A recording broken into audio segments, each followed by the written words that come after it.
Hello students, welcome to text book Bengali. তোমাদের সকলকে স্বাগত জানাই text book বেঙ্গলিতে।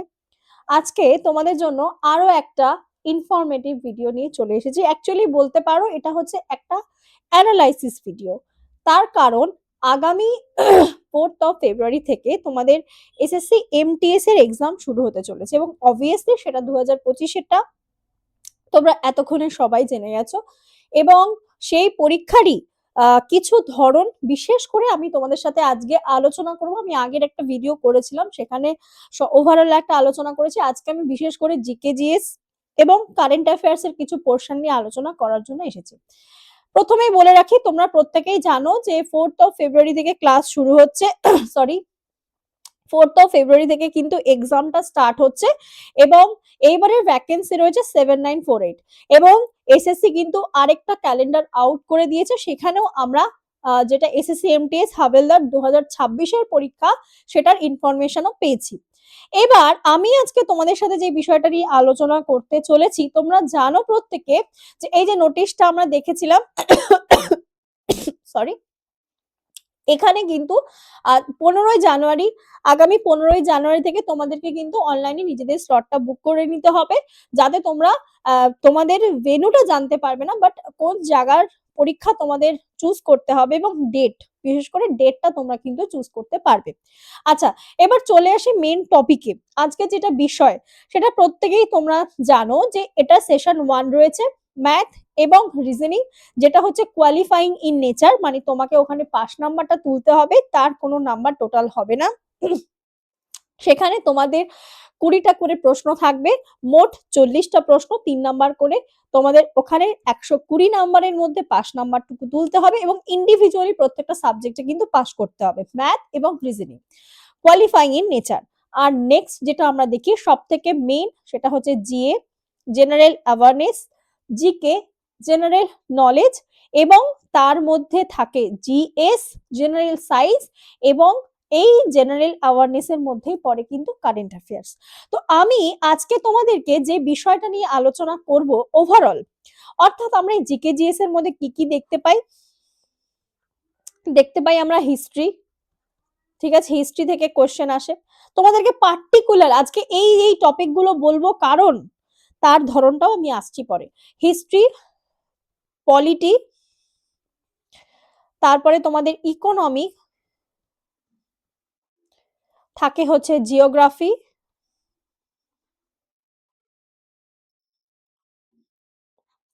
History, polity, economy, geography, এবং তোমাদের এর মধ্যেই স্পোর্টস থাকে, স্পোর্টসের সেকশনে আসে স্ট্যাটিক, জিকে। এখানে আলাদা করে ভাগ করে দিচ্ছি স্ট্যাটিক, জিকে। আই থিঙ্ক তোমরা সবাই পরিষ্কার দেখতে পাচ্ছ। এইবার বক্তব্যটা হচ্ছে আমি কিছু এডিকুইটি সম্পর্কে কথা বলবো, কারণ তোমরা জানো যে এখন কিন্তু টিসিএস প্রশ্ন করছে না, এখন কিন্তু কোয়েশ্চেন করছে এডিকুইটি। এডিকুইটি কিন্তু কোয়েশ্চেন করছে। এবার এই এডিকুইটির কোয়েশ্চেন আমি বিগত, এই জন্য বলতে পারছি সেটা বিগত কিছু পরীক্ষা, তার মধ্যে রয়েছে তোমাদের সিলেকশন পোস্ট, পোস্টের পরীক্ষা, তারপরে সিজিএল, তারপরে সিএইচএসএল, স্টেনো, সিপিও অর্থাৎ এই দিল্লি পুলিশের এক্সাম। এই কতগুলো পরীক্ষা যদি ধারাবাহিকভাবে দেখা যায়, এডিকুইটি না একটা ধরন ফলো করছে। যেমন ধরো আগে বলেছিলাম যে টিসিএস কিন্তু মিক্স একটা কোয়েশ্চেনের প্যাটার্ন রাখতো, ওদের কোয়েশ্চেনের প্যাটার্নটা মিক্স থাকতো, কিন্তু এডিকুইটি জবে থেকে কোয়েশ্চেন করছে সেখানে 10th লেভেল, 12th লেভেল এবং গ্র্যাজুয়েশন লেভেলটা কিন্তু একটু ভাগ করে দিয়েছে।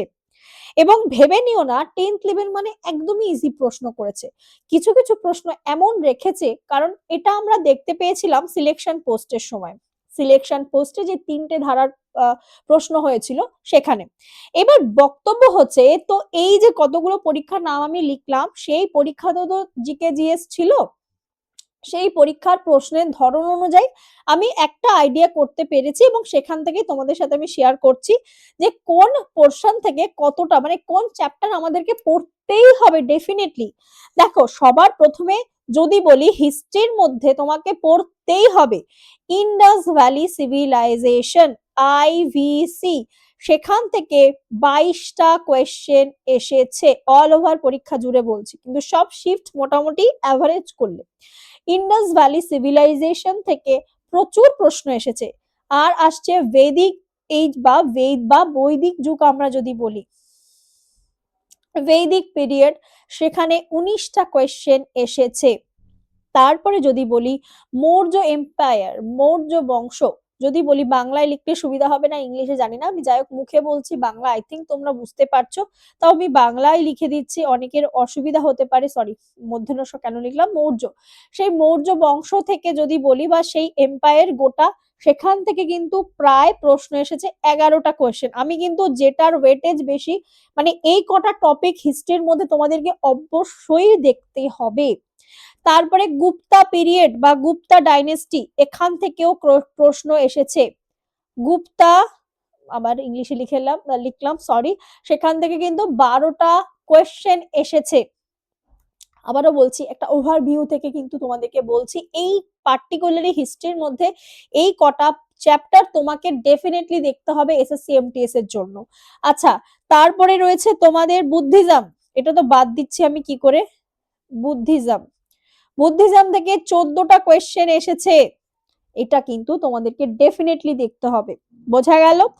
আর এছাড়াও এটা তো আমি অ্যানশিয়েন্ট এর কথা বললাম, মডার্ন থেকে যদি আমি বলি ব্রিটিশ অ্যাডমিনিস্ট্রেশন, সেখান থেকে ব্রিটিশ অ্যাডমিনিস্ট্রেশন, আমি শর্টে বলছি ব্রিটিশ অ্যাডমিনিস্ট্রেশন এবং পলিসি, সেখান থেকে প্রায় প্রশ্ন এসেছে 20টা মতো।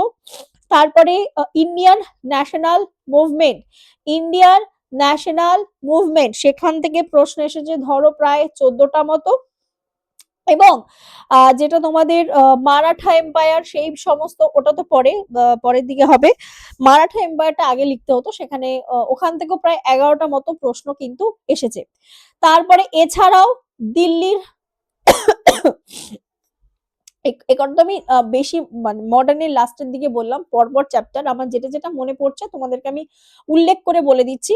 এছাড়াও দিল্লি সুলতানাত থেকে কিন্তু এটা তো বাদ দিলে চলবেই না, দিল্লির সুলতান বা সুলতানাত, এটা থেকে, এটা সবার আগে আমার লেখা উচিত ছিল, এখান থেকে 32টা প্রশ্ন এসেছে, সরি, এখান থেকে 32টা কোয়েশ্চেন কিন্তু এসেছে।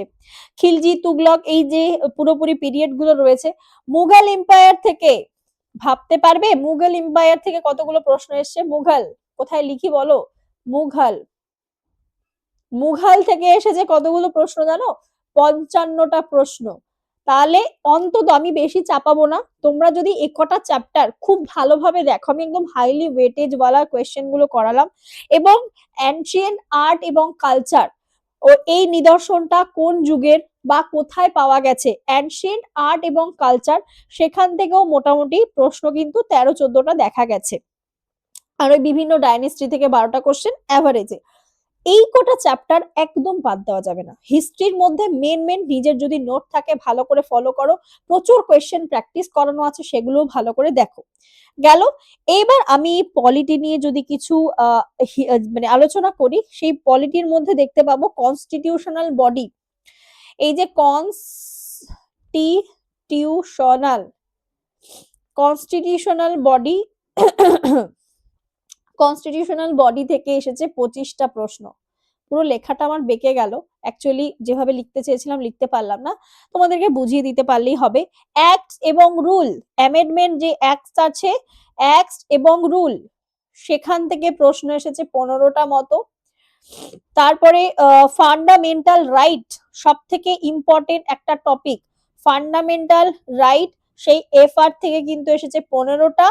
এবং ফান্ডামেন্টাল ডিউটি, সেখান থেকে প্রশ্ন কিন্তু দিয়েছে প্রায় 34টা। আমি জাস্ট একটা অ্যাভারেজ বলছি, তোমরা একটু আন্দাজটা নিয়ে নিও। এবং এর পাশাপাশি ইউনিয়ন, স্টেট এবং তার রিলেশনশিপ, প্লাস তার শিডিউল, সেইগুলো থেকে কিন্তু প্রশ্ন দিয়েছে 20টা। আমি একদম ইম্পর্টেন্ট, আমি কোন ভিত্তিতে আবারও বলছি, এডিকুইটির প্রশ্নের ফরম্যাটের ভিত্তিতে কিন্তু আমি বলছি, ওরা এই চ্যাপ্টার গুলোকে একটু বেশি গুরুত্ব দিয়েছে, একটা মানে নির্দিষ্ট কোনো ধারাবাহিকতা ওরা ফলো করেনি, তবে যেই যা প্রশ্ন এসেছে তার মধ্যে থেকে বললাম এই টপিক গুলোকে বেশি প্রশ্ন দিয়েছে। গেল। পলিটিতে তো একটা আমি বলে দিলাম। এরপরে যদি ইকোনমি সেকশনে দেখি, ইন্ডাস্ট্রিয়াল পলিসি, এটা একটা নতুন টপিক, মানে নতুন বলবো না, ইন্ডাস্ট্রিয়াল ইন্ডাস্ট্রিয়াল পলিসি ইকোনমির মধ্যে, এটা কিন্তু ডেফিনেটলি তোমরা দেখবে এখান থেকে 47টা প্রশ্ন এসেছে। ইকোনমির ওয়েটেজ কিন্তু টিসিএস মাঝে মধ্যে অনেক পরীক্ষার শিফটে থাকতোই না, কিন্তু ইকোনমিক সেকশনে ইন্ডাস্ট্রিয়াল পলিসি থেকে এডিকুইটি প্রায় 47টা মতো প্রশ্ন কিন্তু করেছে। এরপরে তোমাদের ব্যাংকিং মনিটারি পলিসি, ইকোনমির মধ্যে বিভিন্ন ব্যাংকিং এর পরে তোমাদের হচ্ছে মনিটারি পলিসি, সেগুলো থেকে মোটামুটি প্রায় 20টা প্রশ্ন কিন্তু দিয়েছে। আর যদি দেখি 5 ইয়ার, ডেফিনেটলি মিস করাই যাবে না 5 ইয়ার প্ল্যান, 5 ইয়ার প্ল্যান থেকে কিন্তু প্রায় 35টা কোয়েশ্চেন এসেছে। প্রত্যেকে পঞ্চবার্ষিক পরিকল্পনার সাল, সেই সময় কোনটার সময় কি দেখা গেছিল, কোনটাকে কোন মডেল বলা হতো, সেটা ডেফিনেটলি দেখবে। জিওগ্রাফির মধ্যে যদি চলে যাই, জিওগ্রাফি সেকশনে সেটা হচ্ছে ফিজিক্যাল জিও ফরম্যাট, তার মধ্যে তোমাদের আর্থ, বিভিন্ন রকমের অ্যাটমস, ওশান, এই সমস্ত কিছু ফিজিক্যাল জিও থেকে প্রায় প্রশ্ন এসেছে 26টার মতো কোয়েশ্চেন। তারপরে ল্যান্ডফর্ম এবং তার যেই চেঞ্জেস, অর্থাৎ যেখানে তোমার কোথায় সমভূমি, কোথায় মালভূমি, কোথায় পার্বত্য এলাকা, এই সম্পর্কিত যেটাকে বলা হয় ল্যান্ডফর্ম, এবং বিশেষ করে ল্যান্ড ফর্মস আর তার প্রসেস, ঠিক আছে, সেখান থেকে 18টা মতো কোয়েশ্চেন। মানে অনেক সময় টিসিএস ভূগোলের পোর্শন থেকেও নাম্বার, মানে ভূগোলের সেকশনটা অনেকটা কমিয়ে দিয়েছিল, তো সেখানে কিন্তু এডিকুইটি মোটামুটি ভালোই ভূগোলের প্রশ্ন রেখেছে। হিমালয়ান ঘাটস, রিভার এবং লেক, বিভিন্ন লেক, তারপরে হিমালয়া কোন জায়গায় কোন নামে রয়েছে, এবং বিভিন্ন রকমের ঘাটস, সেটা থেকে প্রায় 22টা মতো প্রশ্ন কিন্তু এসেছে।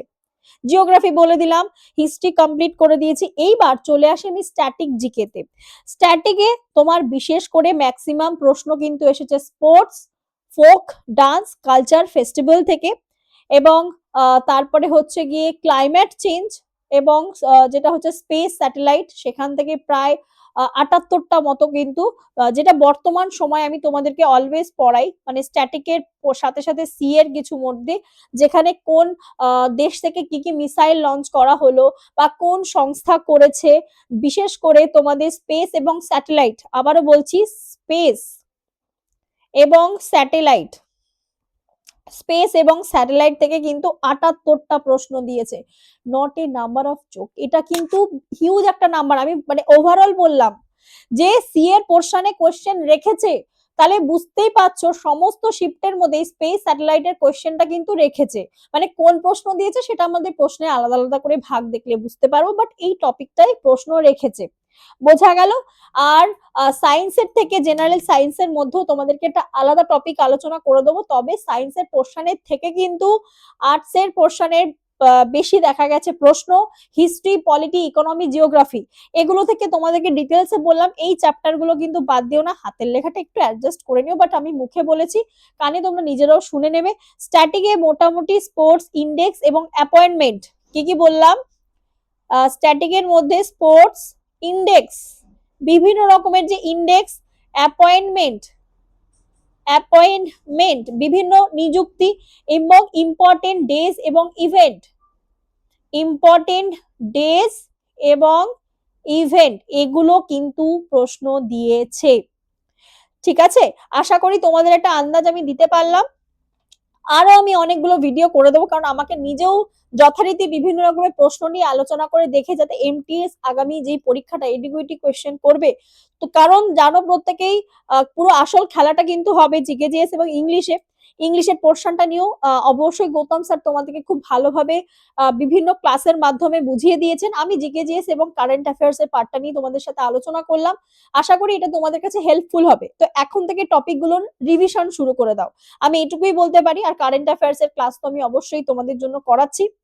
আর যদি আমাদের পেইড ব্যাচে কেউ জয়েন হতে চাও, আমাদের পেইড ব্যাচেও যদি কেউ জয়েন হতে চাও, তারা কিন্তু জয়েন হতে পারো। তাদের জন্য নাম্বারটা বলে দিচ্ছি, 7555 755299 নাম্বারটা নোট করে নাও, 7557050299। এবং কেউ যদি কুপন কোড ইউজ করতে চাও, ইউজ করতে পারো NITI, চারটেই ক্যাপিটালে। তোমরা ম্যাক্সিমাম ডিসকাউন্ট কিন্তু পেয়ে যাবে। আর পেইড ব্যাচে আমি তোমাদেরকে কারেন্ট অ্যাফেয়ার্স এবং বায়োলজির ক্লাস করাই। আর এই মুহূর্তে আমাদের কিন্তু কলকাতা পুলিশের রক্ষক ব্যাচ, RRB গ্রুপ ডির জন্য ধুরন্ধর ব্যাচ এবং WBP পুলিশের জন্য অগ্নি ব্যাচ লাইভ চলছে। আমারও ক্লাস চলছে, ঝটপট কিন্তু তোমরা জয়েন হয়ে যাও যারা এখনো জয়েন করোনি। এবং SSC GDর ব্যাচও কিন্তু ক্লাস চলছে, লাইভ ক্লাস চলছে।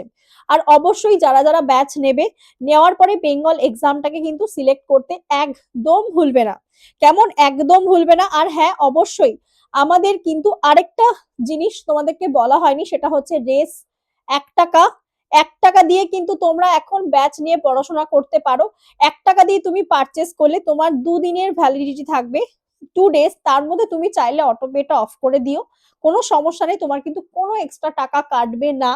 অটোপেটা নিতে পারো আর নিয়ে দেখতে পারো কেমন কি ক্লাস হচ্ছে। মক টেস্ট দাও, আর এখন কিন্তু প্রচুর প্রচুর মক টেস্ট দাও, পারলে সেকশনাল মক দাও, but mock test is must. আর আমাদের এই সুপার পাসে কিন্তু সম্পূর্ণ mock test free. Mock test কিন্তু সম্পূর্ণ ফ্রিতে পেয়ে যাচ্ছ, সম্পূর্ণ ফ্রিতে পাচ্ছ, কোনো রকম এক্সট্রা তোমাকে সুপার পাস নিতে হচ্ছে না। পাস প্রো যেটা, সেটা কিন্তু নিতে হবে না। ঠিক আছে? তো ঝটপট আমাদের ব্যাচে জয়েন করো এবং ক্লাস শুরু করে দাও, কেমন?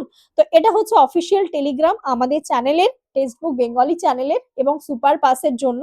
আর যারা যারা এখনো আমার টেলিগ্রামে জয়েন করোনি, ডেসক্রিপশনে লিংক দেওয়া থাকবে, জয়েন করে যেও। যদি ভিডিওটা তোমাদের ভালো লাগে, অবশ্যই কিন্তু ভিডিওতে একটা লাইক করে দিও, চ্যানেলটাকে সাবস্ক্রাইব করতে ভুলো না, শেয়ার করে দিও তোমাদের বন্ধুদের মধ্যেও, কমেন্ট করে জানিও ভিডিওটা তোমাদের জন্য হেল্পফুল কিনা। এরপরে আমি একটা সায়েন্সের ভিডিও নিয়ে আসার চেষ্টা করব। আর MTS পরীক্ষার আগে যতটা গাইড করা তোমাদেরকে সম্ভব আমি সবটাই করে দেবো। তো চলো, আজকে এখানে আমি শেষ করছি, দেখা হচ্ছে লাইভ ক্লাসে খুব শিগগিরই। টাটা।